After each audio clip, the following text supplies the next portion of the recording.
हरिओम तत्सत। ज्ञान भक्ति चैनल में आपका स्वागत है। इस चैनल में हम ज्ञान भक्ति और सनातन धर्म का प्रसाद ग्रहण करते हैं। यदि आपने हमारे चैनल को सब्सक्राइब नहीं किया तो कृपया अभी सब्सक्राइब कर लीजिए। धन्यवाद। हमारा दंडवत प्रणाम है ब्रह्मांडीय ईश्वरीय शक्ति को, हमारे पूजनीय गुरुदेव श्री स्वामी ज्योतिर्मयानंद जी महाराज को, सब संतों और शास्त्रों को, और आप सब में विद्यमान परमेश्वर को। आज के सत्संग में हम गीता प्रेस गोरखपुर द्वारा प्रकाशित सृष्टि खंड पद्म पुराण के सृष्टि खंड का श्रवण करेंगे। आज का अध्याय है गायत्री मंत्र की महिमा। नारद जी ने पूछा, ब्राह्मण, प्राणायाम का क्या स्वरूप है? गायत्री के प्रत्येक अक्षर के देवता कौन कौन हैं तथा शरीर के किन किन अवयवों में उसका न्यास किया जाता है? तात इन सभी बातों का क्रमशः वर्णन कीजिए। ब्रह्मा जी बोले, प्रत्येक देहधारी के गुदा देश में अपान और हृदय में प्राण रहता है, इसलिए गुदा को संकुचित करके पूरक क्रियाओं के द्वारा अपान वायु को प्राण वायु के साथ संयुक्त करें। तत्पश्चात वायु को रोककर कुंभक करें। उसके बाद रेचक की क्रिया द्वारा वायु को बाहर निकालें। पूरक आदि प्रत्येक क्रिया के साथ 3-3 बार प्राणायाम मंत्र का जाप करना चाहिए। द्विज को 3 प्राणायाम करके गायत्री का जाप करना उचित है। इस प्रकार जो जाप करता है और जप करता है उसके महापातकों की राशि भस्म हो जाती है तथा दूसरे दूसरे पातक भी एक ही बार के मंत्रोच्चारण से नष्ट हो जाते हैं। जो प्रत्येक वर्ण के देवता का ज्ञान प्राप्त करके अपने शरीर में उसका न्यास करता है वे ब्रह्म भाव को प्राप्त होता है। उसे मिलने वाले फल का वर्णन नहीं किया जा सकता। बेटा, प्रत्येक अक्षर के जो देवता हैं उसका वर्णन करता हूँ, सुनो। इन अक्षरों का जाप करने से द्विज को फिर जन्म नहीं लेना पड़ता। प्रथम अक्षर के देवता अग्नि, दूसरे के वायु, तीसरे के सूर्य, चौथे के वियत आकाश, पांचवें के यमराज, छठे के वरुण, सातवें के बृहस्पति, आठवें के पर्जन्य, नवें के इंद्र, 10वें के गंधर्व, 11वें के पूषा, 12वें के मित्र, 13वें के त्वष्टा, 14वें के वसु, 15वें के मरुदगण, 16वें के सोम, 17वें के अंगिरा, 18वें के विश्वदेव, 19वें के अश्विनी कुमार, 20वें के प्रजापति, 21वें के संपूर्ण देवता, 22वें के रुद्र, 23वें के ब्रह्मा और 24वें के श्री विष्णु हैं। इस प्रकार 24 अक्षरों के ये 24 देवता माने गए हैं। गायत्री मंत्र के इन देवताओं का ज्ञान प्राप्त कर लेने पर संपूर्ण वांग्मय वाणी विषय का बोध हो जाता है। जो इन्हें जानता है वे सब पापों से मुक्त होकर ब्रह्म पद को प्राप्त होता है। विज्ञ पुरुष को चाहिए कि वे अपने शरीर के पैर से लेकर सिर तक 24 स्थानों में पहले गायत्री का के अक्षरों का न्यास कर ले। तत् का पैर के अंगूठे में, स का गुल्फ घुट्टी में, वी का दोनों पिंडलियों में, तू का घुटनों में, रव का जांग में, रे का गुदा में, ण्य का अंडकोश में, म का कटी भाग में, भ का नाभि मंडल में, ऋगो का उदर में, दे का दोनों स्तनों में, व का हृदय में, स्य का दोनों हाथों में, भी का मुंह में, म का तालू में, ही का नासिका के अग्रभाग में, धी का दोनों नेत्रों में, यो का दोनों भौहों में, यो का ललाट में, नह का मुख के पूर्व भाग में, प्र का दक्षिण भाग में, चो का पश्चिम भाग में और द का मुख के उत्तर भाग में न्यास करे। फिर यात का मस्तक में न्यास करके सर्वव्यापी स्वरूप के स्थित हो जाए। धर्मात्मा पुरुष इन अक्षरों का न्यास करके ब्रह्मा, विष्णु और शिव का स्वरूप हो जाता है। वह महायोगी और महाज्ञानी होकर परम शांति को प्राप्त होता है। नारद, अब संध्या काल के लिए एक और न्यास बतलाता हूं, उसका भी यथार्थ वर्णन सुनो।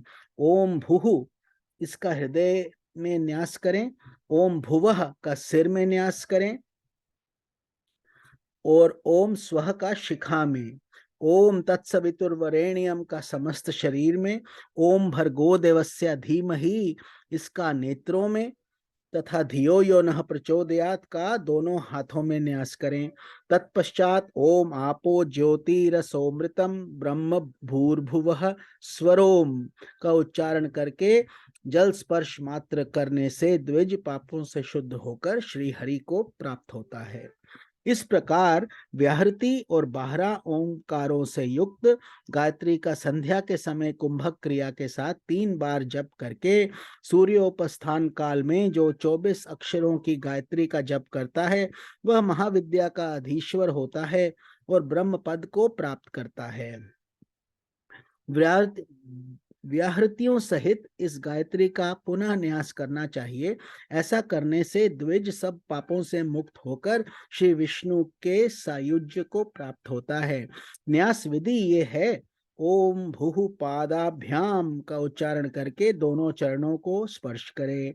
इसी प्रकार ओम भुवः जानुभ्याम कहकर दोनों घुटनों का, ओम स्वः कटय्याम बोलकर कटी भाग का, ओम मह नाभौ का उच्चारण करके नाभिस्थान का, ओम जनः हृदय कह के हृदय का, ओम तपहो करयो बोलकर दोनों हाथों का, ओम सत्यम ललाटे का उच्चारण करके ललाट का तथा गायत्री मंत्र का पाठ करके शिखा का स्पर्श करना चाहिए।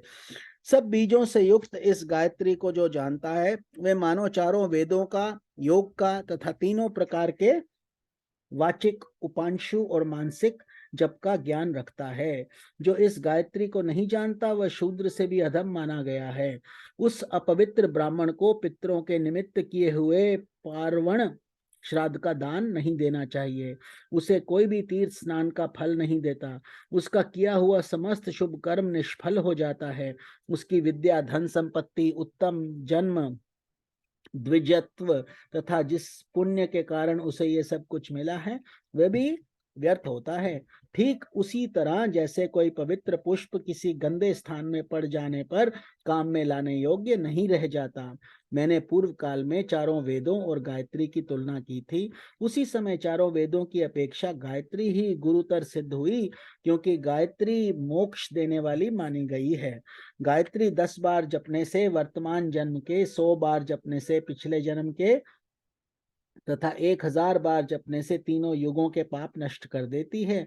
जो सवेरे और शाम को रुद्राक्ष की माला पर गायत्री का जाप करता है वह निसंदेह चारों वेदों का फल प्राप्त करता है।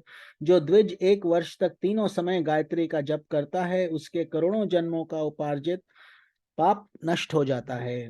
गायत्री के उच्चारण मात्र से पाप राशि से छुटकारा मिल जाता है, मनुष्य शुद्ध हो जाता है तथा जो द्विज श्रेष्ठ प्रतिदिन गायत्री का जप करता है उसे स्वर्ग और मोक्ष दोनों प्राप्त होते हैं। जो नित्य प्रति वासुदेव मंत्र का जप और भगवान श्री विष्णु के चरणों में प्रणाम करता है वे मोक्ष का अधिकारी हो जाता है। जिसके मुख में भगवान वासुदेव के स्तोत्र और उनकी उत्तम कथा रहती है उसके शरीर में पाप का लेश मात्र भी नहीं रहता। वेद शास्त्रों का अवगाहन करने, उनके विचारों में संलग्न रहने से गंगा स्नान के समान फल होता है। लोक में धार्मिक ग्रंथों का पाठ करने वाले मनुष्यों को करोड़ों यज्ञों का फल मिलता है। नारद, मुझ में ब्राह्मणों के गुणों का पूरा पूरा वर्णन करने की शक्ति नहीं है। ब्राह्मण के सिवा दूसरा कौन देहधारी है जो विश्व स्वरूप हो। ब्राह्मण श्री हरि का मूर्तिमान विग्रह है। उसके शाप से विनाश होता है और वरदान से आयु, विद्या, यश, धन और सब प्रकार की संपत्तियां प्राप्त होती हैं। ब्राह्मणों के ही प्रसाद से भगवान श्री विष्णु सदा ब्रह्मण्य कहलाते हैं। जो ब्रह्मण्य ब्राह्मणों के प्रति अनुराग रखने वाले देव हैं, गौ और ब्राह्मणों के हितकारी हैं तथा संसार की भलाई करने वाले हैं, उन गोविंद श्री कृष्ण को बार बार नमस्कार है। जो सदा इस मंत्र से श्री हरि का पूजन करता है उसके ऊपर भगवान प्रसन्न होते हैं तथा वह श्री विष्णु का सायुज्य प्राप्त करता है। जो इस धर्म स्वरूप पवित्र आख्यान का श्रवण करता है उसके जन्म जन्मांतरों के किए हुए पाप नष्ट हो जाते हैं। जो इसे पढ़ता पढ़ाता तथा दूसरे लोगों को उपदेश करता है उसे पुनः इस संसार में नहीं आना पड़ता। वे इस लोक में धन धान्य, राजोचित भोग, आरोग्य, उत्तम पुत्र तथा शुभ कीर्ति प्राप्त करता है। ओम नमो भगवते वासुदेवाय। आप सबको स्वामी निखिलानंद का प्रणाम। कल के अध्याय में हम अधम ब्राह्मणों का वर्णन, पतित विप्र की कथा और गरुड़ जी का चरित्र का श्रवण करेंगे। हरिओम तत्सत।